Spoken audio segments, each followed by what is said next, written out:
Okay, so today we're just going to do a quick whistle-stop tour of how the US process works, really. So the UK version we did exactly this time last week, where we had to think about all different types of tests and extracurricular activities and a whole wide range of things for you to be considering now at this stage. But this stage, when you're thinking about the US, you just need to be making sure that you're aware of the different nuances behind applying to a pre-med. You don't exactly apply to a medicine undergraduate course, but you're actually applying to a pre-medicine course. So medicine is done at graduate level in the US, as I'm sure you're aware. So I'll just, we've got about 30 slides or so to get through.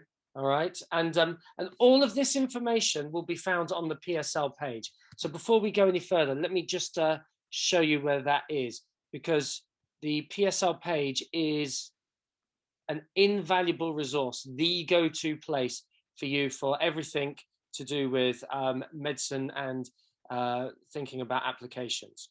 So I'll just keep scrolling up. So inside the Medicine Society PSL page, you'll see lots of tabs along the left side. And as you scroll down towards the bottom, we get the universities and application processes.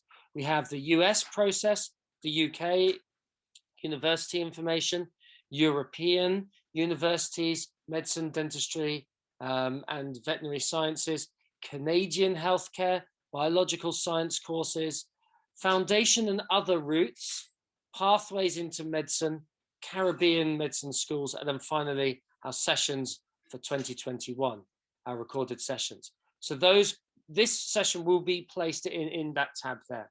So as I click into the US application process, you will see this page coming up here, studying in medicine for the US, an introduction. The AMCAS website, which is important, which we'll look at as we're going along. What is pre-med? Key requirements for medical school.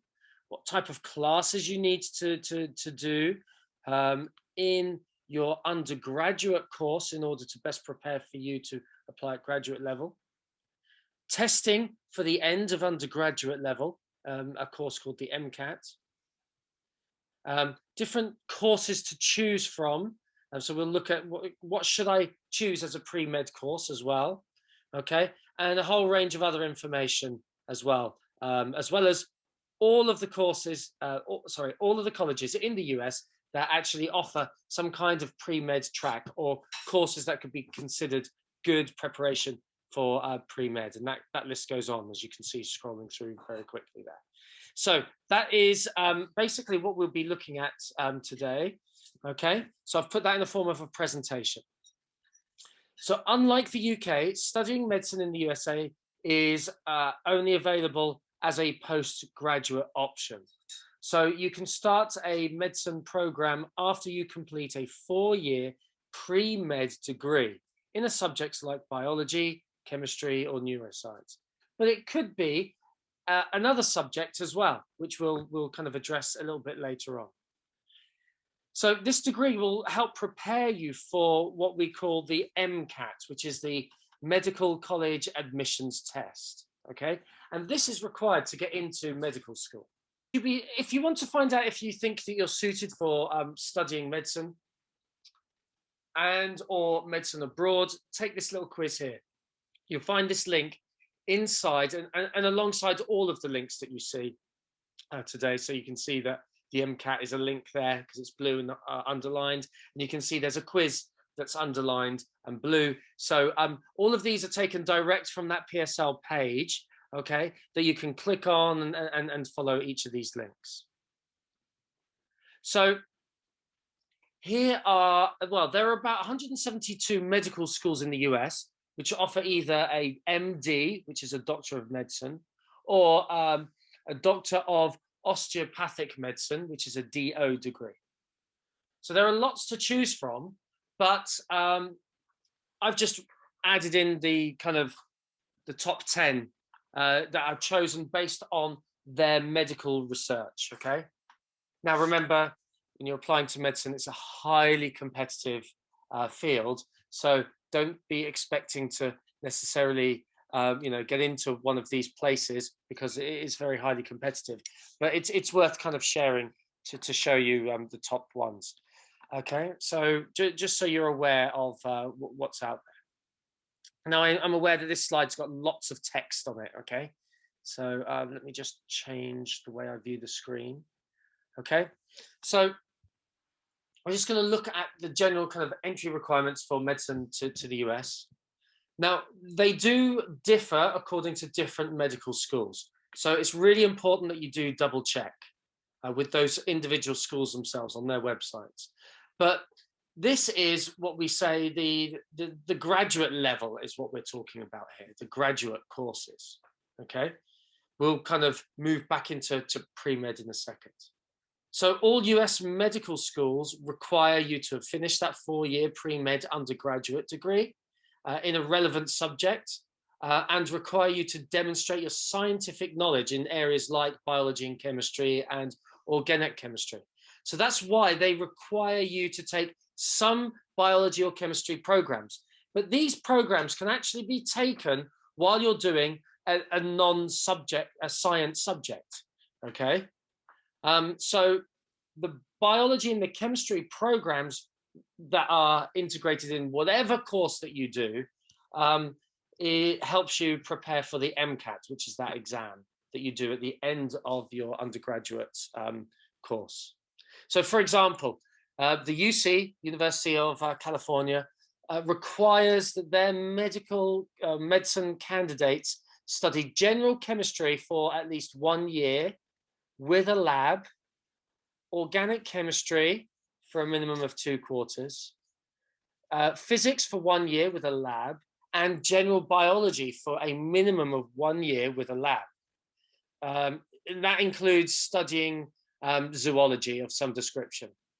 So they also state that students who choose a major in humanities or social sciences are also expected to take these science courses. So if you go on to do, for example, a course such as US history as your pre-med course, then you're going to also let your tutors know that you are a pre-med student. And all that means is you plan to apply for medicine later on. And then what they will do is help make sure that you are integrating certain course selections in addition to what you have to do to get your undergraduate degree in the US history course, for example. Okay, does that make sense? Yeah. So, so a good MCAT score is also very important, required for studying medicine in the US, because it helps to determine your acceptance into a good university. Okay, so they'll look at what you've done in your undergraduate course. They'll also look at how your aptitude test in your MCAT goes as well. And they'll look at a whole range of other things, such as what have you done extracurricular activity-wise to demonstrate things such as your empathy, your ability to deal with stressful situations, working under pressure, which are all qualities that a doctor needs to have, as well as what kind of volunteering work have you done, or have medical experience specifically have you had as well? Have you helped volunteer in a care home, or have you helped work in a hospital in some way? Okay, so it's really important that you get a good MCAT score, as well as extracurricular activities that demonstrate qualities, as well as an interest in medicine, as well as that good undergraduate course that has actually ticked the boxes for all of the subject requirements. We'll look at subject requirements a little bit more in more detail in a bit. Okay, so how would you apply to study medicine in the US? Well, to apply for most medical schools, you need to apply using the American Medical College Application Service, which is the AMCAS, which is done after or during your undergraduate degree. But if you're applying to, for example, the MD program, there are always exceptions. So if you're applying to the MD program at Texas University, you'll need to apply direct in the Texas Medical and Dental Schools Application Service. Okay, so just generally, I find just for undergraduate courses, which are the ones that you apply for from ACS, I find just generally the state of Texas have quite often their own individualized kind of systems that are separate to, you know, a lot of the colleges do that, separate to kind of general platforms. Okay. Okay, so the AMCAS will deliver your application, including details of your work experience, which we've mentioned, coursework transcripts from your undergraduate degree, from your pre-med course, and extracurricular activities. So the extracurricular activities are different to your work experience. Your extracurricular activities could be anything that helps demonstrate qualities. Your work experience is helping you get the direct experience within the field, okay? So they help deliver all of this information as part of the application that you fill out with them, and the MCAT score to medical schools of choice. Some medical schools also ask for additional material, for example, essays or letters of recommendation. And those will come from your undergraduate colleges, okay? The letters of recommendation. This is known as a secondary application, and there may be an extra fee for this. So the AMCA fee to apply to one medical school is around about, I mean, it changes and increases slowly over the years, but it's around about £160, and it costs an additional $38 to add, did I say pounds? Sorry, $160 plus the additional kind of $38 to $45 to add extra schools to your application. And the fee assistance program is available to help students. But these are all detail, as well as the MCAT fees. But these are all details to be considering later on down the line. And once again, there are some links to important websites for you there as well, including the AMCA website, the MCAT website, the USMLE website, okay, and the MMI prep, so preparation for interview. You go from station to station, okay? So I feel like we've kind of addressed a lot of what is pre-med already, but let's just make sure that we've kind of ticked all of the boxes. It's a term that's used to show people that they want to go on to medical school and that they're taking the classes that they need to get there. It's primarily used by college students. There isn't actually one specific major called pre-med, okay? Pre-med is just a term to let people know that you've got plans to be a doctor. You can be a biology major and a pre-med student. You can also be a Spanish major and a pre-med, if that makes sense, okay? So like that US history example that I just used earlier on. I think I'll use it again later on in the presentation. So students say that they are pre-med to let others know that they're about their future goals and to make sure that they're taking those correct classes to get into pre-med school.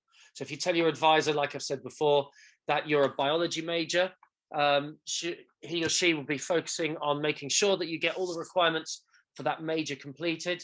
But if you let them know that you're a biology major and a pre-med, they'll make sure that you've got all of the prerequisites for medical school. Also, if you're applying to jobs or volunteer positions, okay, and you say that you are a pre-med student, then people will look at applications knowing what you're planning to do and be a little bit more likely to offer you a position that's related in a medical field, okay? Okay, so what do you need to get into medical school? Once you've decided to be pre-med, your main focus will be getting ready, preparing yourself. Med schools are infamous for being very competitive and only accepting the best. So you'll want to be well prepared. These are a list of classes. Now, different places, different med schools will be slightly different in some of their prerequisites. So this is one example from one school that gives the example of all of those undergraduate courses that you need to do in your pre-med course to then meet the minimum requirements to apply to a specific medical school. So here we have 1 year of biology with a lab, 1 year of general chemistry with a lab, 1 year of organic chemistry with a lab, 1 year of physics with a lab, at least 1 semester of biochemistry, and a maths requirement. Some schools will require calculus from your undergraduate course, some require statistics, some will require both, and 1 year of English. Now, bearing in mind that that was one source of information, another source or another med school may state slightly different things. So here's another example where another one is requiring 2, and these are all in semesters, 2 semesters, so they can say either 1 year or how many semesters, 2 semesters physics with a lab, which is a year of physics with a lab, 2 biology with a lab, 2 general chemistry with a lab, 1 to 2 organic chemistry with a lab. So that's slightly different to what we saw with the full year in the previous med school. 1 biochemistry, 2 maths, calculus and or statistics. And here's a little extra bit. To demonstrate that written proficiency in English, it doesn't have to be English per se. You could have 2 semesters in humanities subject. And sometimes some of them ask for a social or behavioral science course as well, such as psychology or something along those lines. So remember, each med school is slightly different in their requirements. So make sure that you are doing your research for each med school that you're interested as early as you can to make sure that you're on track to meet their requirements. So really, this process needs to start when you get to college to make sure, and also make the correct choices with your pre-med course as well. So you need to know what the end goal is and then work backwards. So that's why we're kind of looking at the graduate side of things and then moving back, okay? It's also important to remember that these are just a bare minimum of classes that you need to meet, basic requirements for medical schools, okay? So because these are competitive, it is well worth knowing that going slightly further and beyond is quite normal. So for example, potentially taking more than the 1 year in biology with a lab, for example. So yeah, and it helps to demonstrate that you're motivated to learn specific subjects about health fields, in the health field, okay? Expect to take several science classes each semester in order to prepare for medical school, in addition to those that we've just said. So some of these might include genetics or public health or ethics or microbiology or human physiology or psychology, sociology, written classes, foreign language classes. These are just to name a few. Okay, a little bit more about the MCAT, okay, which the pre-meds take. Just to give you a general idea about kind of the test scores and what's involved with it. It shows your mastery of different subject areas. It's a 7.5-hour test with the following 4 sections: biological and biochemistry foundations of living systems, chemical and physical foundations of biological systems, psychological, social, and behavioral foundations of behavior, which is why it's really good to have a psychology plus in there, and critical analysis and reasoning skills. Hence why having humanities and courses like that is actually a benefit to you. Okay, so an average score would be 500 out of a total of 528. So we're talking quite high scores. The average score for students that are admitted into medical schools is around about 509. Okay, so 509. So you should aim for at least that when you prepare for that. But anyway, this is all slightly ahead of time. Okay, thinking about this. Well, you also think about health-related extracurriculars. So almost every medical school will expect you to have some sort of scientific research experience and or experience volunteering at a hospital or another medical setting. Okay. Now I know in COVID it's pretty difficult to get this stuff as a high school student in the situation we're in, but there are, as I've kind of talked about in the UK application session, there are a number of things that you can do. And if you want to look over some advice on that, then just go into the PSL page under the Sessions 2021 tab, and then from there you'll be able to find, watch the recording again and find the section that I'm talking about. Okay, where we talk about this. They'll also need letters of recommendation. Okay, so you'll likely need at least 3 letters of rec when you apply, 2 of them from science teachers, 1 from a non-science teacher. So what are the best pre-med majors? This is the kind of focus you need to be kind of understanding what you're doing in the future, moving back to the now, using that information to help inform you of the best choices for now for you guys as you apply from high school going into a pre-med or undergraduate course. So there are a number of colleges that actually offer a pre-med major, but those programs tend to be not very strong. No major university offers an actual major called pre-med. And med schools aren't particularly impressed with these degrees. Any major can be a pre-med as long as you take the classes that you need, as we've just mentioned, to go to medical school. According to the Association of American Medical Colleges, just a little over half of all students applying to medical school majored in biological sciences. Okay, so some kind of biological sciences. Okay, and we'll look at some further examples in a second. However, the others majored in a variety of areas, including humanities, maths, social sciences, and physical sciences. Things like physics or psychology for the social sciences. Also, those that majored in biological sciences, on average, didn't actually score higher on the MCAT than students who majored in other areas. Okay, so what you major in doesn't necessarily determine how well you do in the MCAT.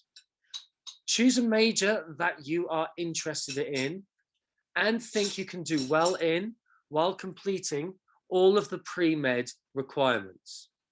However, there are some majors that are more popular among pre-med students than others.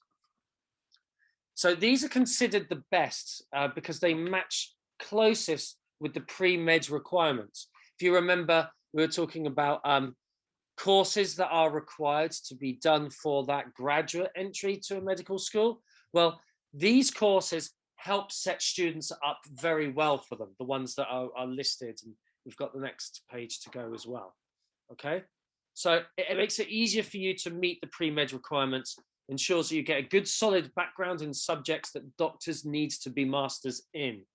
So majoring in a different area, for example, Russian literature, isn't necessarily a bad thing, but you may find it difficult to complete both your Russian literature major requirements and the pre-med requirements in 4 years.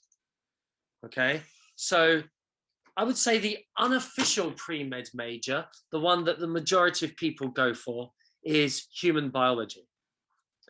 At many schools, it's the most common major for pre-meds to take because it focuses heavily on many of the subjects that you'll study as a med student. Okay, you can also take classes in genetics, I always stumble on this, physiology, because I always want to say psychology, physiology and neurobiology, among other areas. Okay, also biology. If there isn't a human biology, some students, at the college you apply for, biology is a good alternative. But you'll also learn plenty about human health as a biology major. We'll also likely take classes in other areas like ecology, evolution, microbiology, and so on. Okay. Here are some other good ones. Psychology, especially those that want to be psychiatrists. Okay. It's a good, useful major, regardless of what type of doctor you want to be. Since every medical profession can benefit from studying how people think, make decisions, and react in different situations. Also, there's a strong link between psychology and biology. If you've taken any psychology classes, you'll understand that there's a biological level of analysis when you look at human behavior and a whole range of things such as, how certain neurotransmitters will affect your behavior. as well as things such as the structure of neurons and how they work and so on, and how they fire. So there are links between psychology and biology. Also, chemistry, biochemistry are particularly strong pre-med courses to help prepare you. Okay. Once again, there are very strong links between chemistry and biology. Biology happens because of chemistry. Psychology happens because of biology. Psychology happens because of biology. So understanding how biological systems work in general would never be understood unless we as a species understood more about chemistry and biochemistry behind these biological systems that live. So biological sciences are most popular with pre-meds, but you'll need to know a lot of chemistry as a pre-med and a med school student. So this helps fulfill that area and aspect as well. I mean, when you apply to the UK, they pretty much every place will say you need chemistry. Some will say chemistry and or biology, but every single one will say it must be chemistry. So just to bear that in mind to understand what kind of level of chemistry you need to be able to apply in the field as a doctor. Okay, it is the number one important kind of skill and understanding. There's an entire chemistry section on the MCAT as well, and it's definitely an important subject to know. You can also do philosophy, although it's not a hard science per se. Strong knowledge in philosophy can though it can be seen as a social science or humanities, it can be helpful for pre-meds because you learn about things like ethics and how to think critically, both of which are important for the medical field. Okay, so it's a good way to help prepare for medicine, but also get more of a liberal arts education at the same time. Although you will be having to go slightly off-piste from your major in order to fulfill the requirements for the pre-med. Okay, so just a few links there for you to look at. I'm aware of time, so I'm just going to show you this page in terms of links. You'll find those on the PSL page.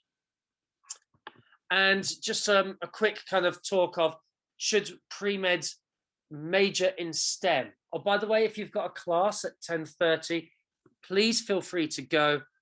Okay, no problem, Isabel. You can go, come back and look at the recording. Okay. So should pre-med students major in STEM subjects, as in like science, technology, engineering, maths type subjects? Well, many students think that majoring in sciences will increase their chances of getting into medical school. That's not necessarily true, as medical school admission committees do like to see students who are well-rounded and have developed some of the softer skills that are essential to becoming a doctor, such as articulate communication and flexibility. But that being said, majoring in a STEM field may give students a leg up in other ways. So not only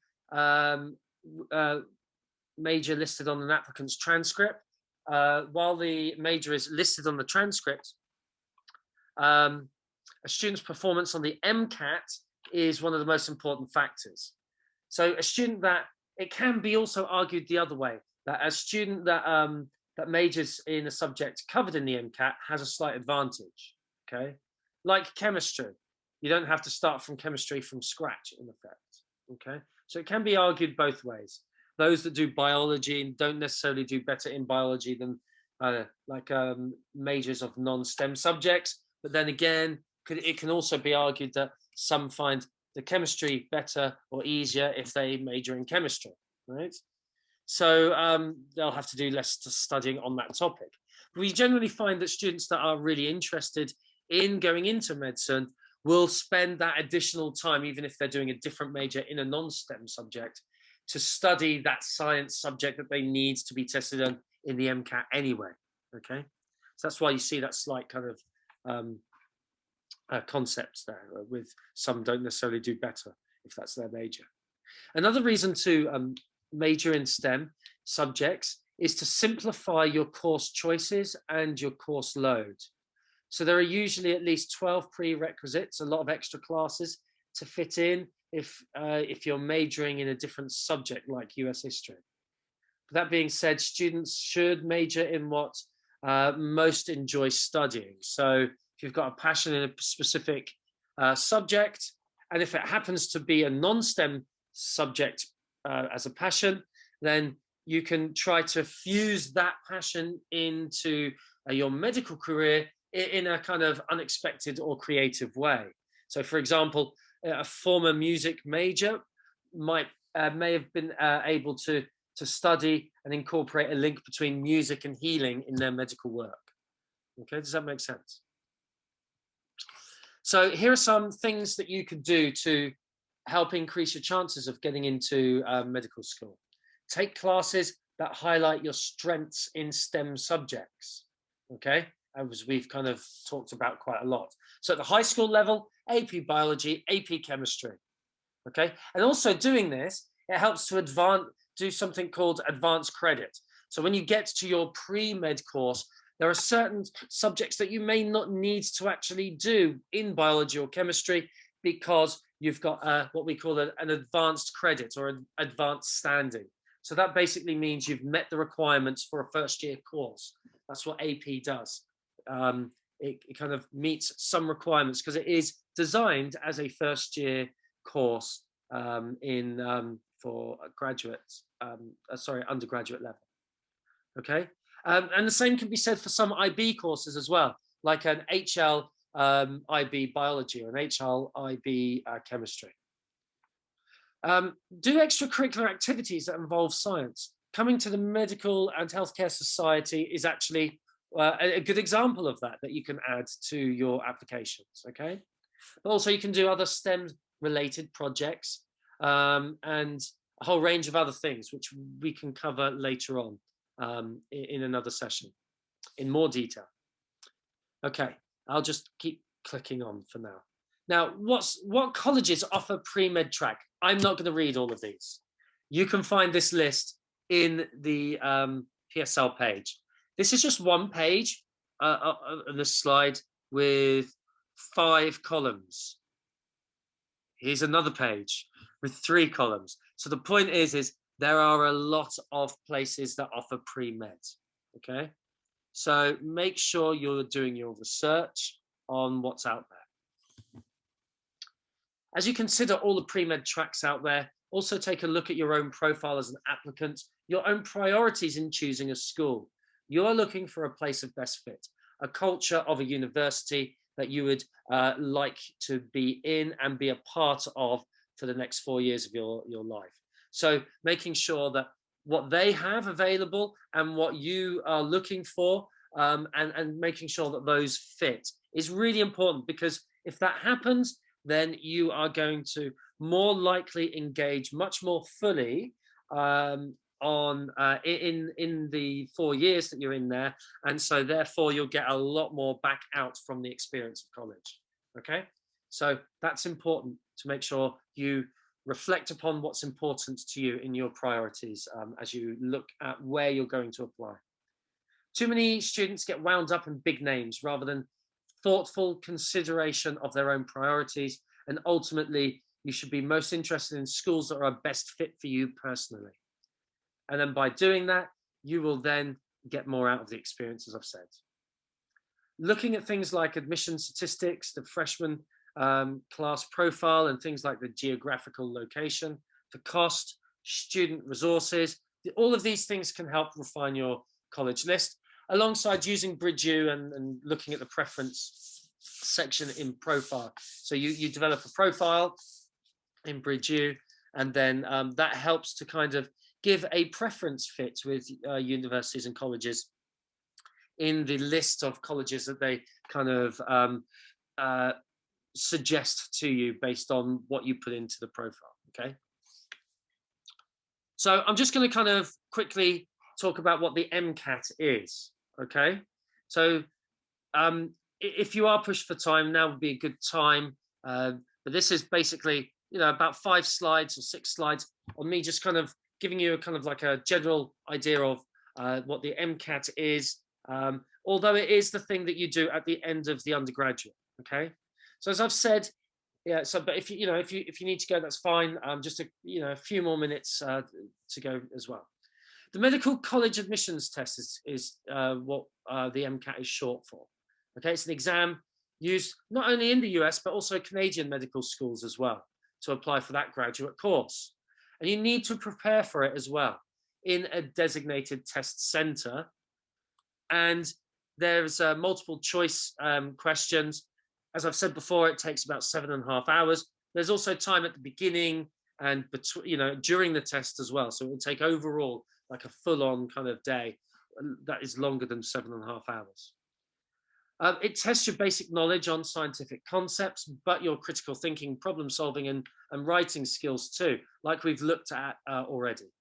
Most UK medical schools will not accept an MCAT. If you're applying for the UK, you'll probably need to do a UCAT instead, or a BMAT.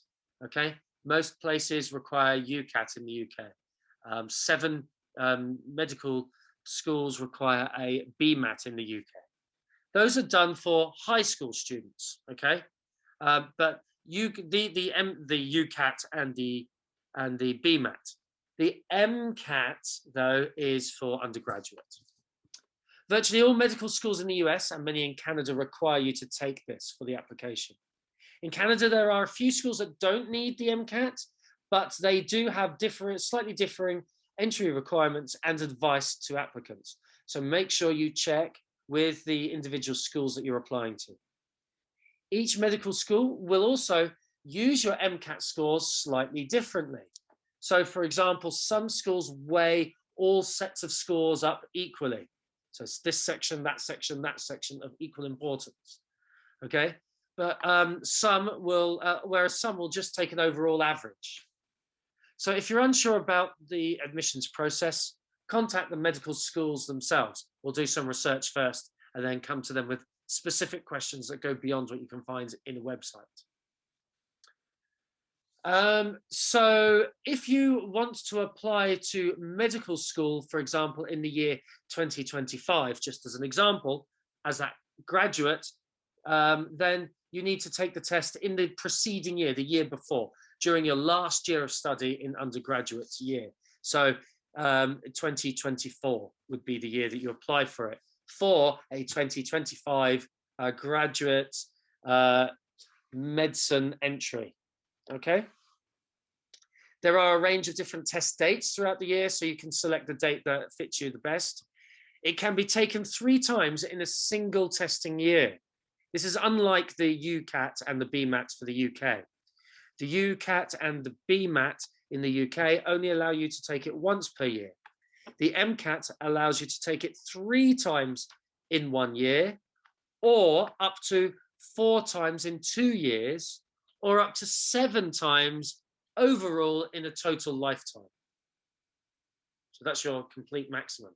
So if you decide that you get to 40 years old and you want to use your pre-med course to go back to do a medical MD program, as long as you haven't taken up all of those 7 times, you can. Okay. So 7.5 hours. You will have half-hour breaks, and so a half-hour break and 10-minute breaks, as well as an optional time at the beginning for a short tutorial about how to do the test. All questions are multiple choice. Some are all of them are multiple choice. Some are passage based, so you'll need to read and assess a passage, and some are discrete. You'll be asked short, sharp, direct questions and given a choice of 4 answers. Okay, so the AAMC in April 2015 created a new version of the MCAT based on these 4 sections. We've gone through what these are already. Okay, but there it is listed out in bullet point form. The first 3 sections are designed to test your basic knowledge of biology, chemistry, physics, sociology, and psychology. The 4th one is to look at your critical analysis and reasoning skills. Doesn't require any outside knowledge. in that final last critical analysis and reasoning skills. It's designed to test your ability to analyze and comprehend what you read, thinking on your feet. And the most important difference between MCAT and UCAT, okay, that's the UK one at UCAT, is that they're designed for different levels. As we said, MCAT is for last year of undergraduate, UCAT is for those at the end of, at the end of high school, so in grade 12, okay? And just a little bit of more information on the differences between the two. I think I've actually covered most of these anyway, to be honest, okay? So I think that'll be a good time to stop there, okay? So if anybody's got any questions, now's a good time to ask me. Are there any extracurriculars that the school offers that could prepare us towards maybe pre-med or like doing like bio majors for our undergrad years? Okay, so basically it's there's a lot of things that you need to do yourself in terms of seeking out work experience, okay?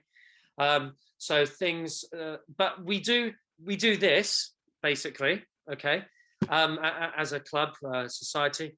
But we also, as part of this, I always direct students to this virtual work experience course from the Brighton and Sussex Medical School, okay?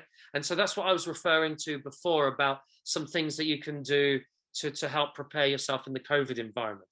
So basically, it kind of helps with kind of like your knowledge of medicine, being a doctor, working in healthcare in general, as well as a lot of UK-centric stuff like the NHS and the history and all of that kind of stuff. But I mean, there's tons of relevant stuff if you can get past the NHS stuff, okay? So that's something that basically I direct students towards, and it's a self-guided pace course that you go through it step by step. So that's really, I guess, kind of through us, because that's something that I kind of steer students towards. And then there's also the notion of there's another one called Observe GP as well, which is also another online kind of offering as well. And these you can find by watching a little bit more information on this by watching the UK application stuff. Okay. Also, the UK application session. And also just in general, getting a general idea about like what kind of things to be thinking about to best prepare extracurricular activities. I think I touched on that quite a bit in that previous session as well. So find that section in the video and just watch that basically. If that's all that you're interested in with that video, then that's fine. Just, get a snapshot of it, okay? But basically they are, in a nutshell, they are looking for you to demonstrate an interest in science and in healthcare in general, okay, through subject knowledge means, okay, so course choices, obviously, and also medical club, medicine club, medics club, but you could also be doing things that are work experience related specific to medicine as well. But then they're also looking for you demonstrating qualities that are required to be able to deal with a career in medicine. So things such as as I mentioned before, your empathy, your teamwork, your ability to communicate difficult messages, your so even if you are teaching, for example, a foreign language to students that are younger than you, you're demonstrating the ability to be caring because you're dealing with younger people, as well as to kind of like, help people in certain ways. So whatever you're doing could be steered and tailored to the transferable skills that are required for a career in healthcare, okay? But then also, you can do a lot of virtual kind of stuff as well. Not only the courses that I've been talking about, but can you help people virtually? Could you, yeah. So there are lots of things such as, I had one student that did Samaritans, in a summer, where they're kind of like, helping people with their personal problems and stuff via the phone. Okay, so that's one example. But then also it's doing something in care in itself. So, volunteering. If you, I think it's 16 you have to, or 17 you have to be. I'll get back to you on that in the UK to make it legal for you to be going into certain environments. But so I mean that may be challenging currently because of care homes aren't actually allowing people in at the moment from the outside, including relatives. But it's that sort of thing that you could be thinking about. Could you be going around and volunteering to help deliver food and stuff to elderly people that are or vulnerable people that are housebound in the lockdown, for example? There are a whole array of things that you could be looking at to kind of demonstrate those qualities and also show your interest in healthcare in general. Okay. Thank you.